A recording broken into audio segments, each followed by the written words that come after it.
You're listening to the Cyberwire Network, powered by N2K.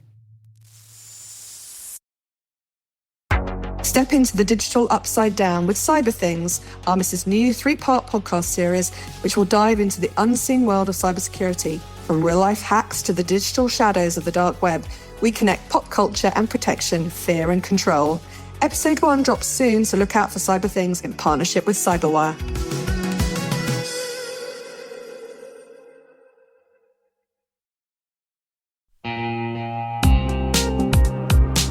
Ever wished you could rebuild your network from scratch to make it more secure, scalable, and simple? Meet Meter, the company reimagining enterprise networking from the ground up. Meter builds full-stack, zero-trust networks, including hardware, firmware, and software, all designed to work seamlessly together. The result? Fast, reliable, and secure connectivity without the constant patching, vendor juggling, or hidden costs. From wired and wireless to routing, switching, firewalls, DNS security, and VPN, every layer is integrated and continuously protected in one unified platform. And since it's delivered as one predictable monthly service, you skip the heavy capital costs and endless upgrade cycles. Meter even buys back your old infrastructure to make switching effortless. Transform complexity into simplicity and give your team time to focus on what really matters, helping your business and customers thrive. Learn more and book your demo at meter.com/cyberwire. That's meter.com/cyberwire.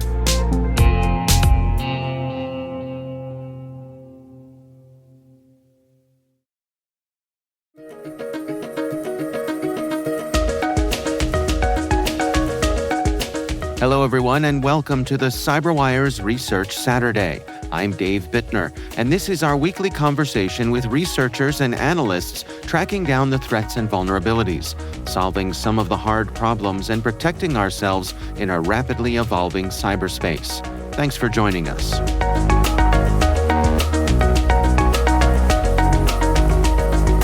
So, what we have found, particularly over the last year, is essentially a lot of threats that we previously believed were associated with those actors hiding in the dark, working in those dark web forums, groups of hacker gangs. They, in fact, are being backed by registered businesses in various parts of the world. They advertise openly on the internet, and they provide a variety of advertising-related services.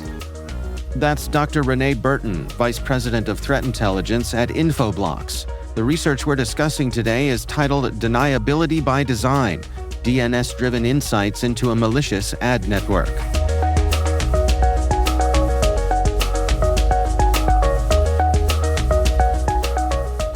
Well, let's dig in and talk about Vane Viper itself. How did you first come across this threat actor? So we first found Vane Viper back in 2022. And we found it similarly both through accidental things, but also through DNS. And at the time, they were heavily seen in compromised websites. I personally had the experience where I was just doing some browsing, and suddenly there was this little pop-up that said, Omnitor wants to show you notifications. Who's Omnitor? I'm definitely not visiting that website. Right. So I said no, which was good, because that turned out to be a lead into us discovering, again, through DNS, by putting together DNS here being the domain names, IP addresses. We put those together and realized this is actually an entire actor, meaning a person or a group that we would be able to track, and that they were heavily involved in both scams and in malware. And then it took us years. It took us about 2 years to realize that, in fact, they were registered companies. Wow. Well, before we dig into some more of the details, you mentioned DNS, and your research points out that you and your team saw about 1 trillion with a T DNS queries linked to Vane Viper in just about a year. Can you put that into perspective for us, what this means in terms of scale? Yeah, that trillion was within our customer environments as well. So if you think about it, globally, it's actually going to be much larger. These are extraordinarily popular domains, meaning that there's a lot of traffic associated with them. They're going to be not as popular as Google, right? Not as popular as Facebook, but they're still going to be up there, more popular than very common VPN, security services, sharing systems, things like that. So tons and tons and tons of domain name traffic. And to what that says to us is there is a lot of ways in which that actor is approaching both consumers and enterprises. And what exactly are they up to here? What's the approach, and what are they hoping to get out of this? They're certainly financially motivated as a company. They're making money off of the people who sign up with them as, quote, publishers, meaning that they put the links on things, and advertisers, which are the ones that show things.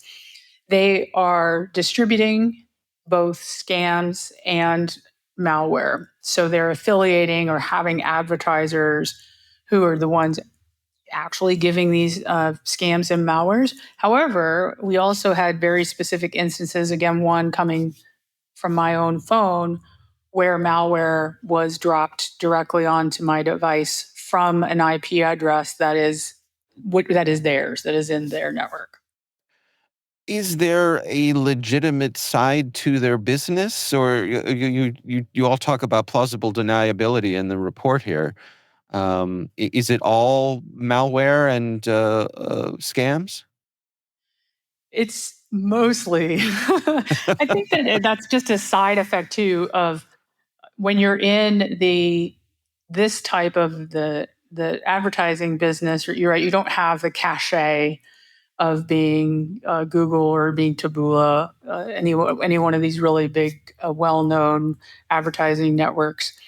And they are out of Cyprus, but they're Russian oriented, so they get a different kind of traffic. They're going to be seen on a variety of like gambling sites or on cracking sites or on free video download sites. You'll see that their ads would be there. That's one of the many ways that would happen. And so you might argue, well, this illegal gambling site is legitimate in some fashion, and they're using them as a customer. I think also that we find with these ad tech businesses that they are trying to get people who want to make money. If you think about the world and the economy all over the world, it's quite varied, and there's a lot of hope around the world. So there's a lot of people in Indonesia, India, a variety of other countries that face a lot of economic challenges, and what they see is basically marketing, that affiliate marketing is a way that they can make money. And a lot of them will join in, to do that kind of thing. So they might end up being led down a path where they're delivering scams, but in fact themselves are really just trying to find a way to make bread, put food on the Right. table type of thing. Yeah. The research describes Vein Viper as being tied to adtech holding and its subsidiaries, companies like Propeller Ads. Um, can you unpack that corporate structure for us? There's shell companies, there's offshore registrations, there's a lot to unwind here. AdTech Holdings is one of many different actors that we're looking at more recently. We also released on an actor known Vextrio, whose structures are even more convoluted. In the case of AdTech Holdings, everything that we're looking at really is in that advertising and marketing technology space. But there are a bunch of companies that they essentially advertise to be independent of each other, but are still under that holding. So Propeller Ads is probably their big flagship one, but Propeller Ads itself has other entities like MoneyTag below that. There's a group called Zedo, which is independent in some ways, but it's still part of AdTech holding. So there's a lot of ownership aspects over the last more than a decade that really tie this different companies together, including their hosting providers, lots of personalities who are involved in particularly the Cyprus regional tech market. Well, can we dig into some of the tools that they're actually using here? I mean, there's a lot of things going on for them to be able to do it with what they do. Can you walk us through some of that? So when we look at what sort of tools or tactics, devices that they are using, they heavily use push notifications. This is widely used across malicious ad tech.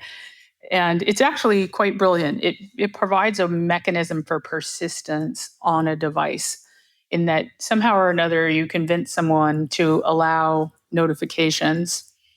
And now, instead of getting that one opportunity to scam them, you get an infinite number of opportunities. And even more than that, I recently had one where we were recording. We found it's a different company, but it's similar. The information that they provide allows me to see what they're tracking about me. And I could see that they're charging the advertiser about 5 cents to get a push notification onto my phone. And then I can also see that they've already computed my conversion rate, or the likelihood of me to actually look at that ad to be almost zero. It's just slightly above zero. And yet they're pushing 100 notifications a day. So if you think about that from the ad tech holdings or propellers side, they're being able to push, 100 notices a day onto a single device, charging 5 cents or 1 cent, whatever it is for that device. They're getting that money no matter what, even if the user doesn't kind of click on it. So they can just roll in cash through these notifications because they're charging the advertisers to be able to show the notification, which is quite brilliant. That's one of the ways in which they're handling victims. And they get it on both sides, right? They get the victim, but they also get the advertiser who is paying them in order to show these advertisements. It's really interesting. The other thing that they do is they're providing a traffic distribution system, or TDS is the term we would use.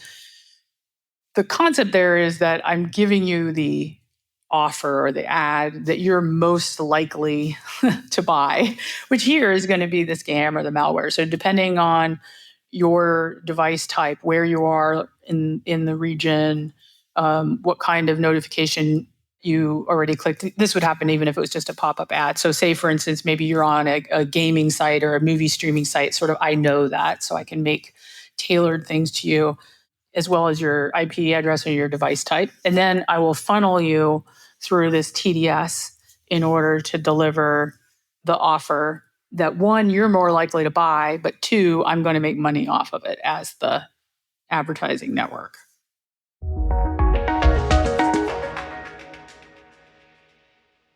We'll be right back. At Thales, they know cybersecurity can be tough and you can't protect everything. But with Thales, you can secure what matters most.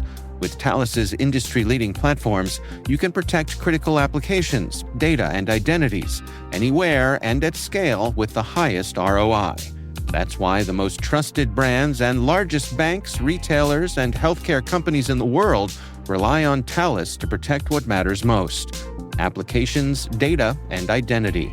That's Thales. THALES. Learn more at thalesgroup.com/cyber.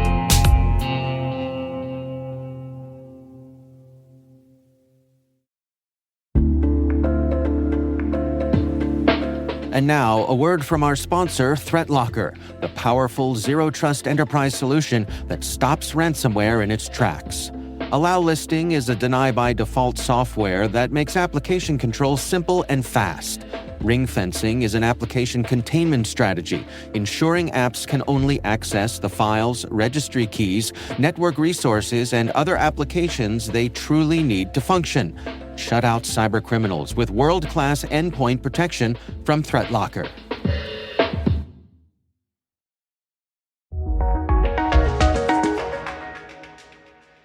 Now, you all found some of these campaigns that look to the user like normal software downloads or even search pages. How would a victim typically stumble into one of these traps? So they can just be regularly browsing the web. That is absolutely one way that can happen, especially with pages that are smaller or less common, and they've taken on advertising as a way to make some money off of that page. It can come through parking systems, we found. It can come through compromised websites. It could come through spam. So a variety of ways will take the victim into that funnel, essentially. And then in those two cases that you were mentioning from the paper, in one case we had a phone, and that phone kind of met the criteria for the malware download, and it essentially said, you need to download this file. And when we did, clicked it and downloaded it, that turned out to be an information stealer, as I recall. But if you weren't the right person, like your device was too old or too new, or whichever way in which you didn't match, or they thought you were, say, a security company, then instead you got a Google search page. So you had just suddenly clicked up and showed a Google search page. And that's the decoy part of it. Right. Interesting.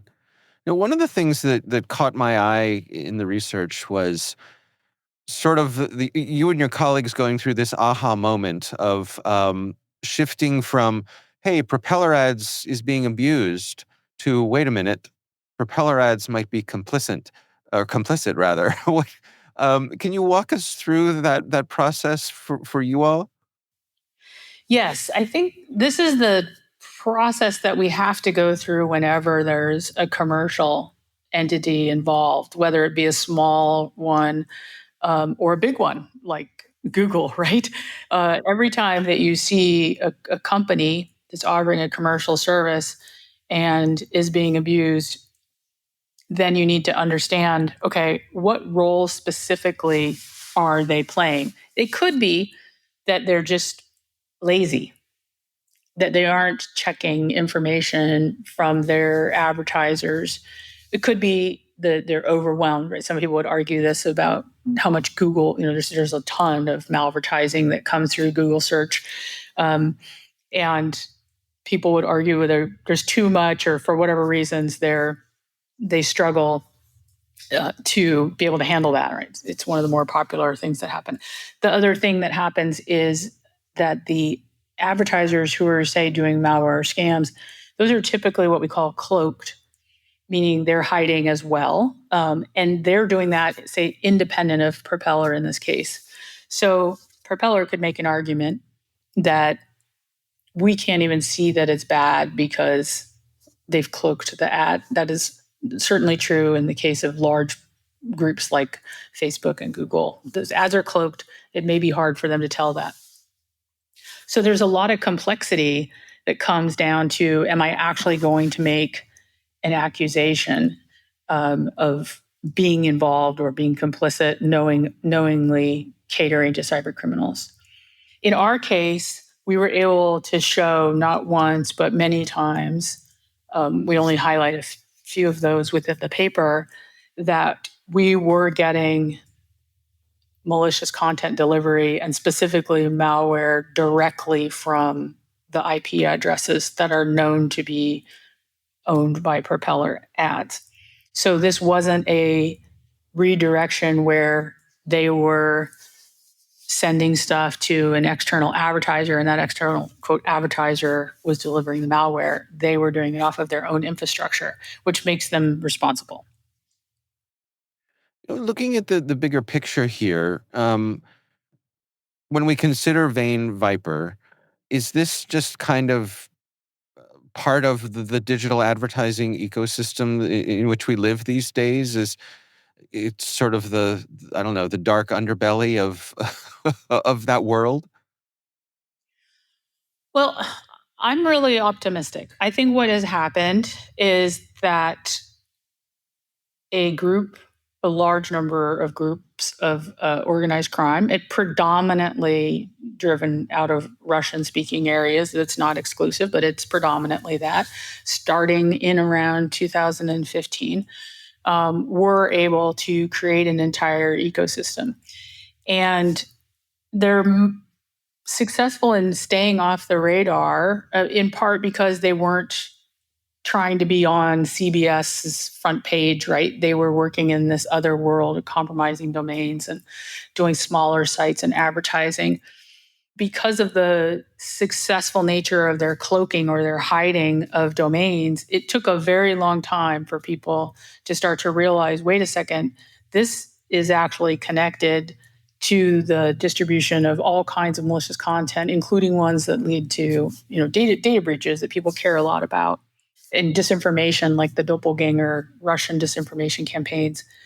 Once that starts rolling and people start realizing these things go together, there is a traffic distribution system involved. Now we're moving along 3, 4, 5 more years in understanding things within the security industry. People are gaining momentum and realizing, oh, wait a second, these are registered companies. So the scrutiny on these companies is gaining momentum. It is going to get bigger and bigger and bigger. And I am an optimist. I think they will be held accountable, and I think we will find better defenses as we go forward. I admire your optimism, Renee. So, based on the information that you all have gathered here, what are your recommendations? I mean, for both business leaders who are looking to protect their organization, but then also for everyday users, any words of wisdom here? So for users, really don't accept notifications. That's an important thing altogether. And to be somewhat suspicious, if you see something that suddenly redirects you, like you hit on something and then it showed you a Google search page, or it showed you a Facebook or an Amazon just out of the blue, that is probably part of malicious advertising. And in every country in the world, there is a way in which you can report that activity to law enforcement. It is really important for us to report these things to law enforcement, whether we saw them and weren't victimized, or more importantly, when we are victimized, because that is what the momentum requires in order to get people taken care of, to be able to understand the victimology of those things. Certainly putting in security measures, wherever you can find security measures that are going to specifically tackle traffic distribution systems, they're just so hard to see and recognize and track that kind of thing is going to be really helpful for you. As a consumer where you don't have money for big devices, things like an ad blocker will certainly help. It's not perfect, but it would definitely help.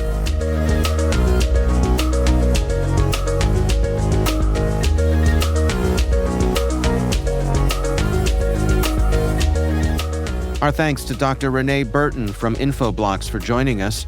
The research is titled Deniability by Design, DNS-Driven Insights into a Malicious Ad Network. We'll have a link in the show notes.